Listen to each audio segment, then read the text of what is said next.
todos, ¿cómo están? Espero que bien.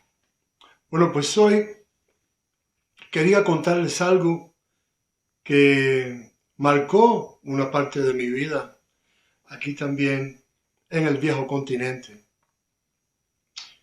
Corría el año 1994 y en aquel entonces yo vivía en Alemania. Había invitado a mi hermana Tini, la mayor, a que viniera un tiempo conmigo porque se le había declarado una alergia en Cuba que la estaba matando. No sabíamos qué cosa era. Ya después, bueno, cuando llegó aquí y en 2 o 3 semanas se puso bien, inmediatamente yo supe a qué cosa era la alergia. Alergia que tuvimos muchísimo viviendo en un país donde había una dictadura como la que existe aún hoy. Bueno, pues yo pienso que era alergia a la dictadura. Pues para comenzar la historia, Tini estaba aquí conmigo en Europa. Como dije, en aquel tiempo vivía yo en Alemania y ya había comenzado a tocar con algunos grupos de la región. Tocaba como baterista en un grupo que se llamaba The Peppermint Gang y hacía algunas actuaciones en teatro, hice algunos conciertos también solo en distintos lugares. Y bueno, yo comencé a trabajar inmediatamente que llegué a Europa. Yo creo que estuve 3 días sin trabajar. Inmediatamente me busqué un trabajo en una tienda de música, también vendiendo instrumentos, reparando instrumentos. Y bueno, como muchos otros, nos fuimos de Cuba, pero nos fuimos a trabajar, nos fuimos a luchar. Pues Tini estaba conmigo y en eso hay una amiga que tenía una agencia artística que me llama y me dice, me pregunta si yo tenía una licencia de conducción para manejar un camión. Por supuesto, le dije que sí. No tenía nada. Éramos tan jóvenes, éramos tan atrevidos. Y bueno, ella me explica que había una gira con un grupo africano por todas las estaciones BP de gasolina en Alemania. BP es British Petrol. Y me explica lo que había que hacer. Bueno, pues el escenario donde iban a tocar aquellos muchachos iba montado en un camión. Es decir, era un camión modulable, donde el mismo camión se convertía en un escenario y ya tenía el audio montado y todo. Es decir, solamente había que abrir aquel escenario, sacabas un cable con la consola y hacías el sonido. Yo le dije que sí, que yo lo hacía. Yo ni siquiera me imaginaba lo que me esperaba con aquello. Tremenda responsabilidad y tremendo trabajo y tremendo frío. Pues bueno, Tini, que estaba conmigo y me acompañaba a todos los lugares, por supuesto que se fue conmigo a aquella aventura. Una de las veces, esto es uno de aquellos conciertos. Bueno, pues salimos. Yo recuerdo que fuimos en mi carro a una ciudad que se llama Mannheim, donde estaba aquel parking, donde estaba aquel camión situado. A mí me habían dejado la llave del camión y un teléfono portátil de aquella época que pesaba 4 kilos, con una antena de 3 metros y una batería que se le enganchaba con un cable trenzado, que aquello era un horror. ¡Qué teléfono tan feo, Dios mío! No se lo pueden imaginar. Bueno, pues vamos allí a buscar el camión y yo arranco el camión y salgo para la dirección que me habían dado, donde yo tenía que llegar antes a aquella estación de gasolina, donde estaba ya instalado todo la venta de cerveza, había kioscos, había cosas. Y entonces yo tenía que llegar ahí solamente con el escenario y los músicos llegaban después. Yo tenía también un ticket abierto para repostar combustible en cualquier estación de gasolina BP de Alemania, cosa que, bueno, en la cual no pensé. Ya verán. Pues llegamos allí, mi hermana que iba conmigo, íbamos conversando, íbamos haciendo cuentos y todo, bueno, todavía no había que trabajar y bueno, íbamos disfrutando el camino. Ya nos abandonaba el buen tiempo, ya estábamos adentrados en el otoño del 1994 y por las tardes, es decir, a partir de las 6, de las 7 de la noche, empezaba a enfriar y bueno, en la madrugada las temperaturas ya bajaban de cero. Aquello era terrible, había un frío del carajo. Para nosotros los cubanos había un frío de madre. Bueno, pues llego allí con el camión, abrimos el escenario y qué sé yo, Tini me ayudaba en todo para poder realizar aquel trabajo. Y de pronto llega un ómnibus, una guagua, con los músicos de aquel grupo. Como les dije, era un grupo africano. Aquel grupo se llamaba Susu Biribí. Y era un grupo de muchachos jóvenes africanos, aquellos negritos venían vestidos de colorines y de cosas. Y mi hermana cuando vi llegar aquella gente me preguntó si aquello era un grupo o que formábamos parte de algún proyecto social, ¿no? Yo aquello me impresionó mucho porque ella no había visto una cosa igual en Europa. Bueno, pues se bajó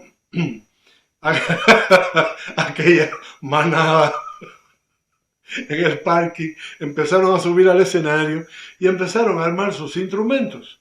Algunos de ellos, los que tocaban guitarra, los que tocaban metales y esas cosas, traían los instrumentos con ellos en la guagua, y los instrumentos pequeños, el resto estaba ya instalado en el camión, en aquel gran escenario que tenía hasta las luces ya terminadas y todo. Bueno, pues comienza aquella historia, comienza a tocar Susu Biribí.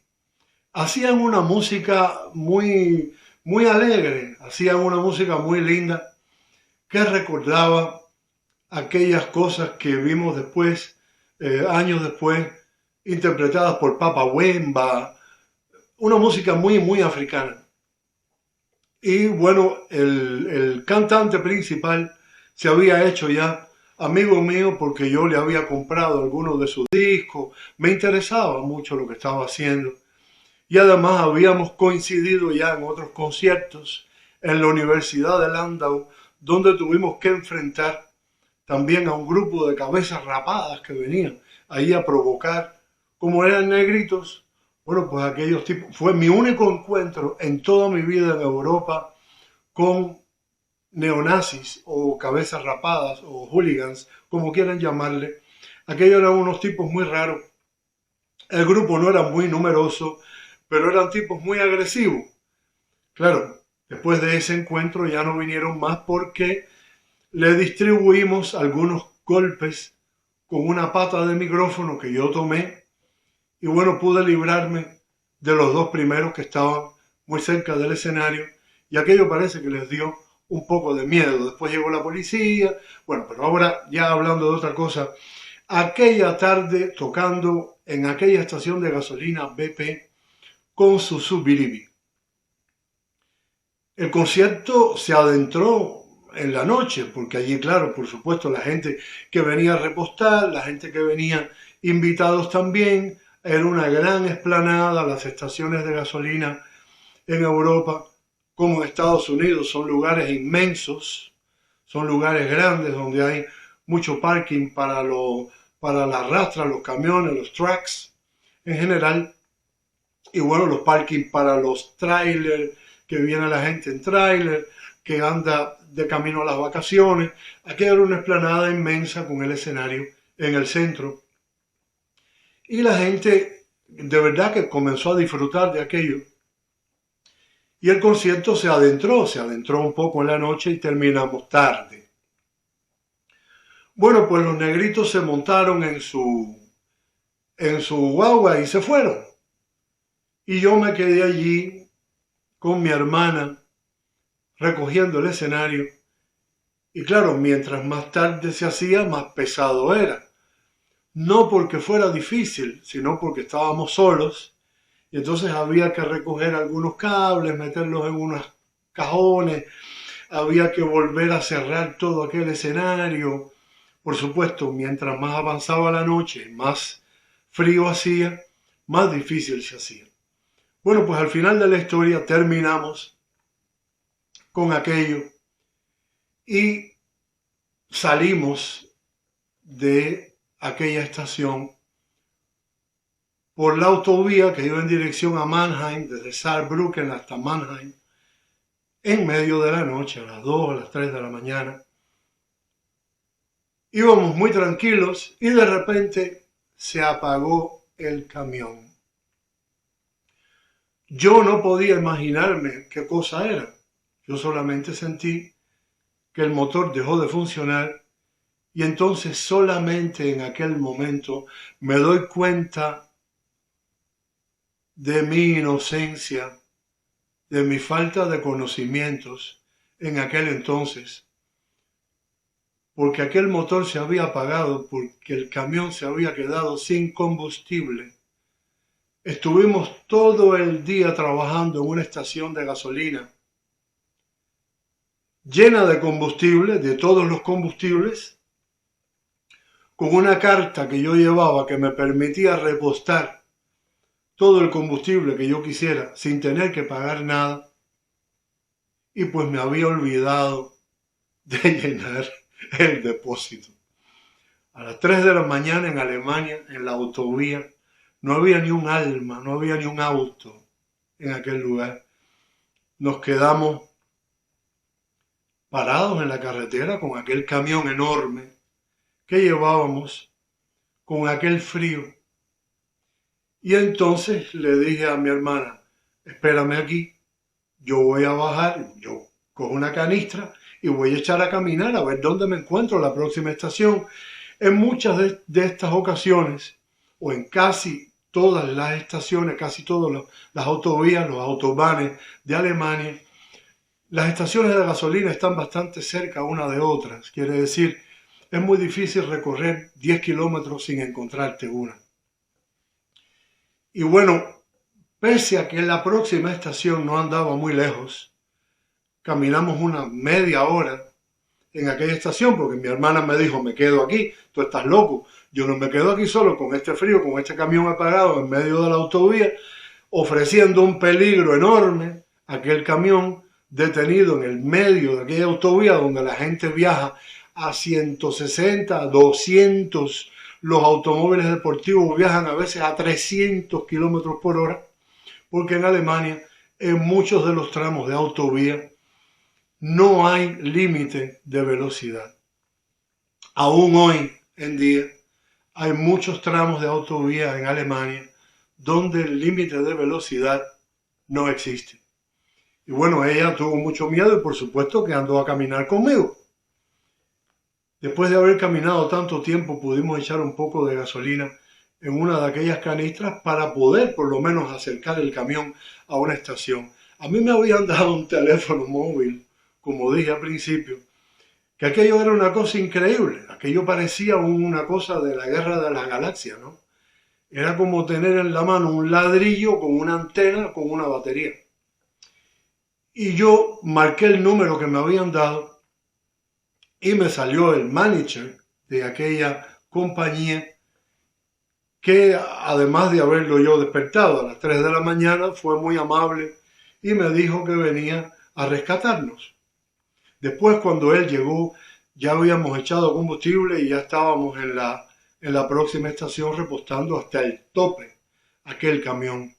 Tremendo susto que pasamos. Y por suerte, aquel camión, siendo de petróleo, arrancó aún habiéndose quedado sin combustible. Cosa que después me contaron que, bueno, había que purgarlo y había que que hacerle cosas, no, había que sacar el aire de las tuberías.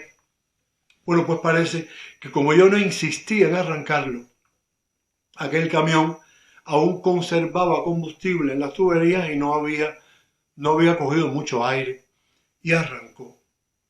Pues aquella historia fue increíble porque llegamos después a aquel parking en Mannheim de regreso a depositar el camión, recogimos mi auto, fuimos para la casa y creo que llegamos ya por la mañana, llegamos a la casa. Solamente para contarles una historia distinta, salir un poquito de aquellas historias de Palatino que continuarán y para que escuchen algún que otro relato que los pueda entretener sobre mi vida fuera de Cuba. Esta vez data del otoño de 1994 en Alemania. Les deseo todo lo bueno, que la pasen bien, pórtense bien muchachos, no abandonen este canal y nos vemos. Hasta la próxima. Chao, chao. Los leones del Prado ya están secos, se secó también el malecón de la piragua que